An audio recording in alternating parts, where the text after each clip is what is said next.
Hiya, I'm Nicky, I'm 31, and I'm here to lounge to talk about awareness for secondary breast cancer. So I guess I'll tell you a little bit about my story. I actually found my breast lump when I was going through IVF with my husband. We were trying for a child for about a year, and I found a lump. I'm a bit of a lumpy person anyway, but when we were going through the IVF, we were pumping a lot of hormones into me, so one of my lumps started to ache and get a little bit bigger, and my skin was dimpling, and so I knew it wasn't right, and I went to my GP to get it checked out, and within 3 seconds of my GP looking at my breast, I knew on his face that he knew it was breast cancer. I had pretty much all the signs and symptoms that you can have when you're looking for breast cancer. So I had a lump, my nipple was inverted, I had some skin dimpling, and I had some pain.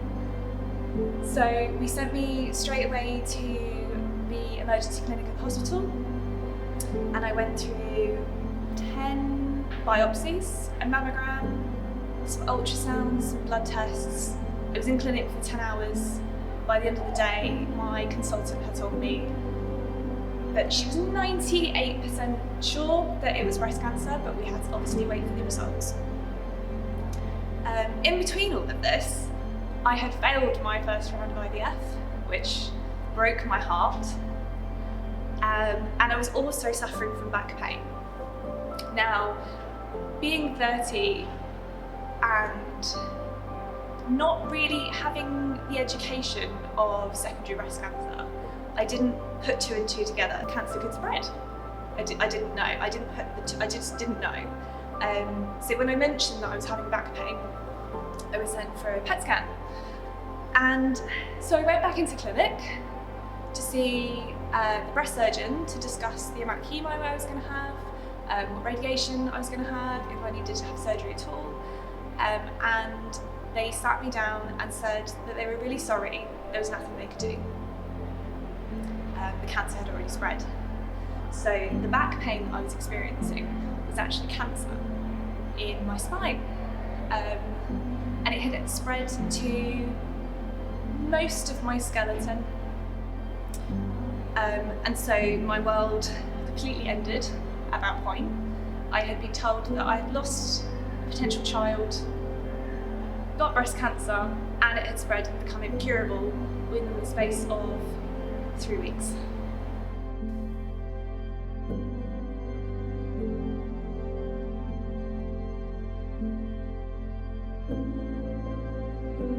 I've taken everything that I've been through in the last 18 months as a driving force, almost like therapy, if you like, so that I've got a purpose in life, and my purpose is to make sure that everyone knows how to check their boobs, that everyone is aware that cancer doesn't discriminate. It doesn't care how old you are, it doesn't care what colour you are, if you don't eat meat, or if you run marathons every year. It can happen to anyone, and I need everyone to be aware of what to look for so that you can catch it early. It's manageable, it's treatable, you can be cured in most cases. When you get to my stage, there is no cure. You have to learn to live with it. But by living with it, we can empower other people and educate and make sure that everyone knows and doesn't get to where I am now.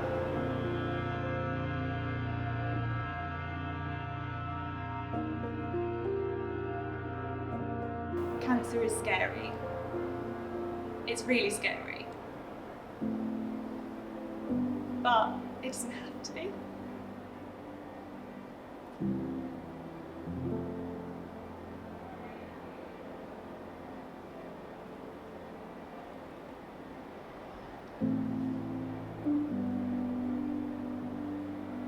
It's really hard. But when you've got the support system that's out there, and you've got people trying to make a difference, that's all that matters. And that's all that matters to me, is making a difference.